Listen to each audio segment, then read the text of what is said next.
Hey there, Mel High School. This is Dr. Foster coming to you with Bulldog eNews for the week of April 5th, 2021. It seems impossible, but proud to share and proud to reiterate that tomorrow we open for in-person instruction for the first time since March 13th, 2020. So very excited to get back to in-person instruction. Obviously, it will be hybrid. It will be different and have a lot of content and information to share with you here in today's edition of Bulldog eNews. So I'm going to start right here with something that I'm extremely proud to share.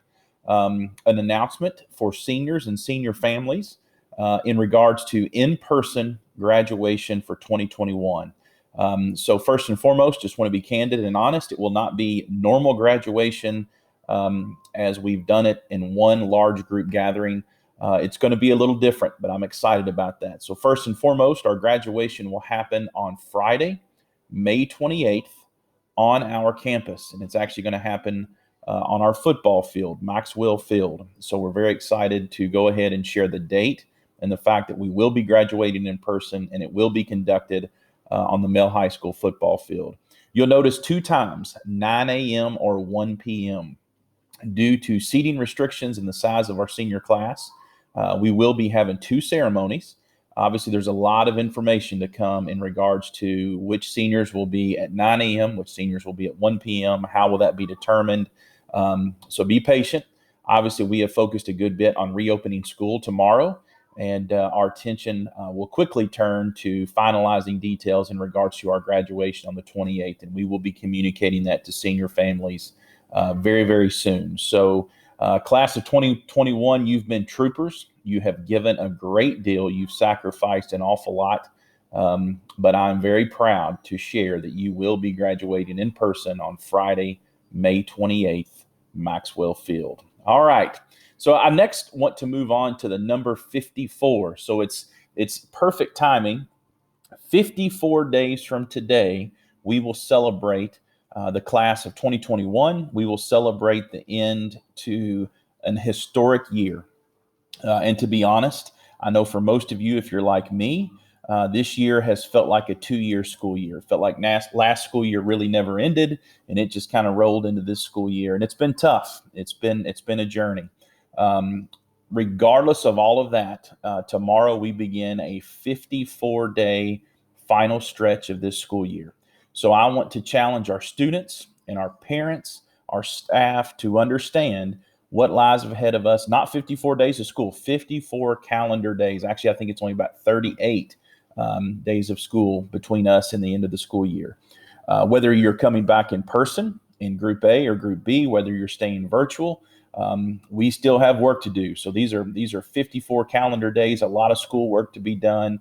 We can do this. We can work together. We can get through and put a bow on this crazy ride of a school year. So next week's schedule, this is important. Beginning tomorrow, we really have a 3-part fork in the road. We have students coming back in person. Some of those will be in one of two groups and a group remaining virtual.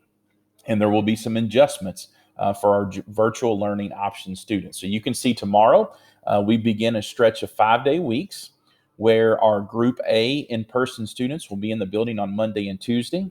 Wednesday will be asynchronous for all students, and Group B students will come in the building on Thursday and Friday. And that'll look the same for the next 3 weeks.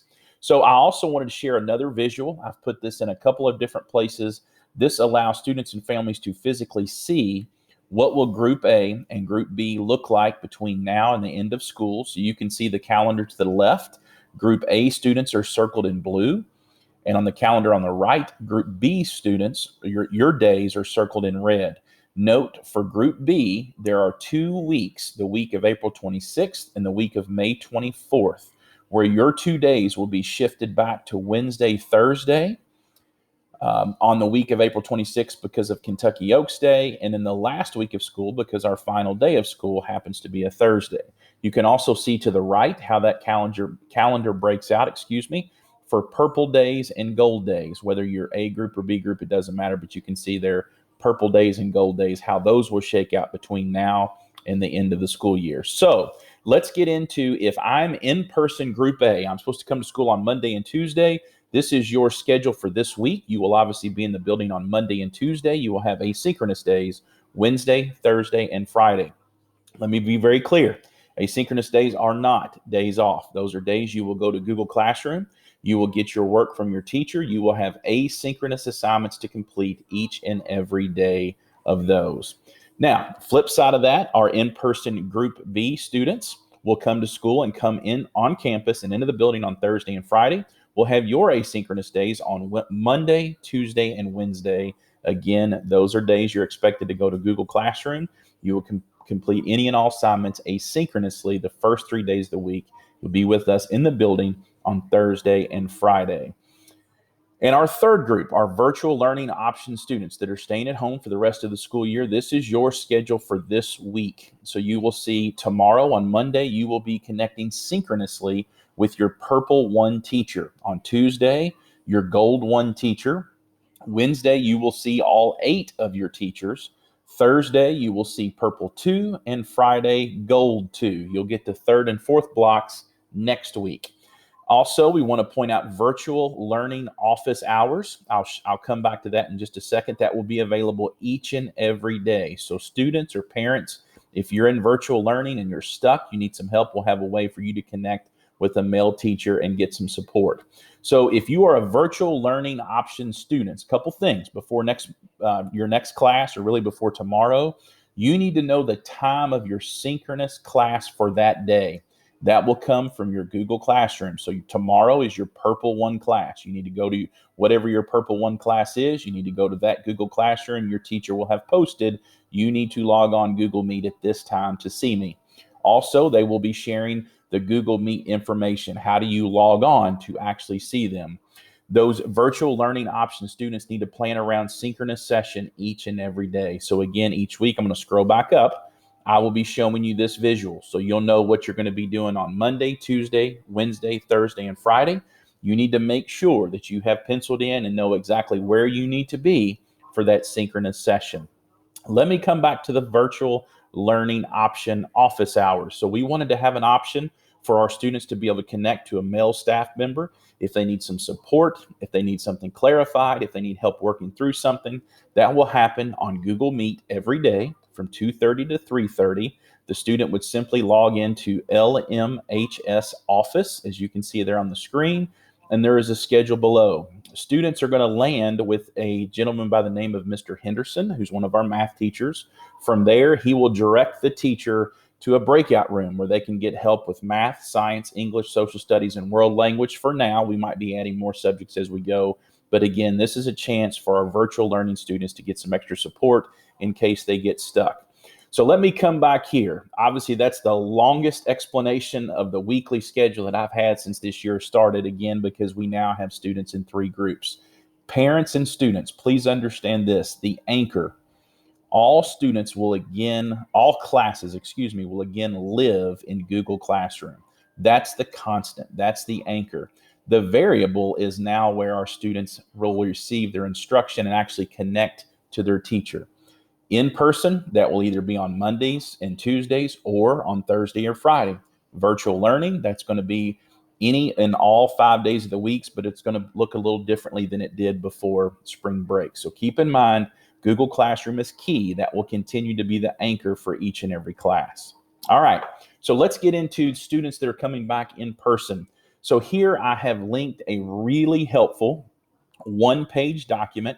We've sent lots of information and it's in lots of different places, but this document here is probably one of the cleanest, concise pieces of information for students and families. I encourage you to open this up, bookmark this, have this handy as we navigate the rest of the year. So very, very important, very helpful stuff.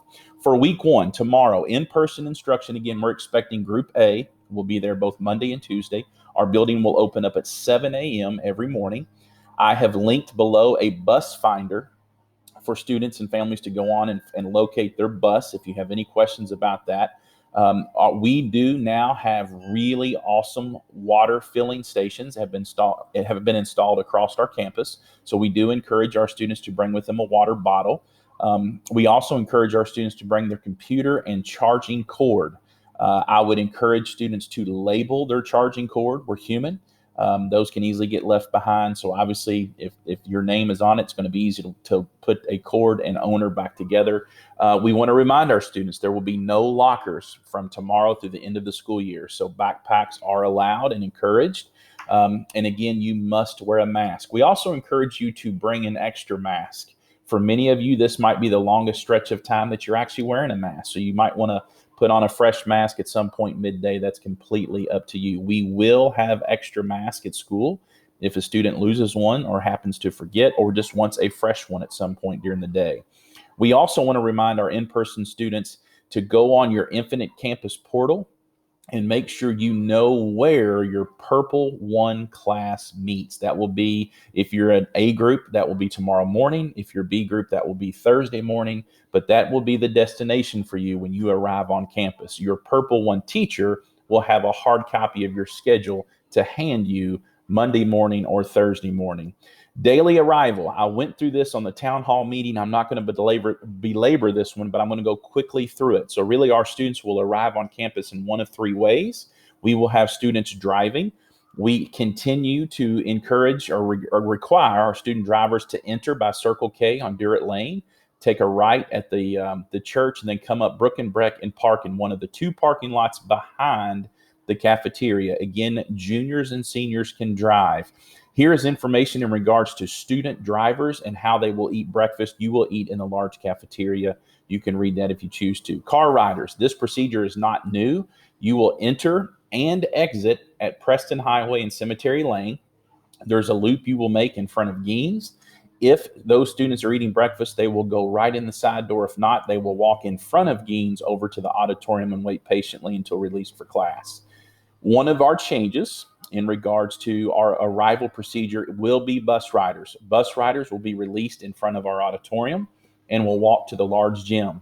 Once they're there, they'll have an opportunity to grab and purchase a grab-and-go breakfast and eat it there in the gym, or just have a seat and wait patiently until they are released. So our bus riding students will now go to the large gym for a short period of time before school and class begins. Dress code. We did make some very basic changes to our dress code, and I'm going to summarize those a little bit. We will not be wearing lanyards and IDs for the remainder of the school year. To get those pictures taken, to get the lanyards and IDs distributed, and they're a high-touch item, we will not be using IDs and lanyards for the rest of this year. There are masking requirements. Students have to understand coming back to school where you're not going to debate masks. They have to be worn at all times unless you're actively eating or drinking. Students can wear any solid color shirt, and you can go on and read that. Denim is allowed each day. It may not have holes, tears, slits, etc. And then finally, students will have the option to use their personal technology. In classrooms, there is an element of teacher discretion. So obviously each teacher will be talking to their class about technology uses and what that looks like. So right here is a link that will take you to the updated dress code. Parents, if you have any questions about that, don't hesitate to reach out. All right. In the second week back, we will be given the ACT. So I have quite a bit of information here for juniors and even seniors that didn't get to take it last year. Highly recommend that you read that. We will be communicating that to juniors over the course of this week and obviously the Monday of the following week. So lots of information about ACT. Students, want to remind you that your ILP, your individual learning plan, is a graduation requirement and must be completed each and every year. Ms. Walls is doing a great job reminding you of that, sending it to your Google Classroom, but you have to get it completed and it has to be done each year. Seniors, as we go three different directions, two groups in person, one group staying virtual, we have to remind you of a few things as this is crunch time for you. Check your school email daily. Every day, check your email. Check your Google Classrooms daily. Every day, you should be logging into each and every Google Classroom. Also, you have to have a passing score on a Kentucky Civics test. There are a few of you that Ms. Walls is trying to reach out to and connect with that do not have that taken care of. And so if you are in that boat, I would highly encourage you, if she's emailed you, to respond to her ASAP and get that civics exam taken care of as soon as possible. Current seniors, Miss Fox and Miss Sagnis have been working with Sadek, have been working with you to get a refund from junior prom from last spring. A last call for this. So here's a form to fill out if you would like your prom ticket refund to be generated. The deadline is April 9th. So that's the end of this coming week. Want to remind all Bulldogs and all families at the end of this week, we're going to be getting information to you in regards to creating your schedule for next year, 21-22. So be patient, be on the lookout for that. Want to remind seniors, we have the male high school scholarship information right here for you. The deadline is April 7th, so Wednesday at 3 p.m. Got a lot going on in athletics this week. Man, we went from athletics being pretty slow to full steam ahead. So can't wait to see our Bulldogs competing on the field.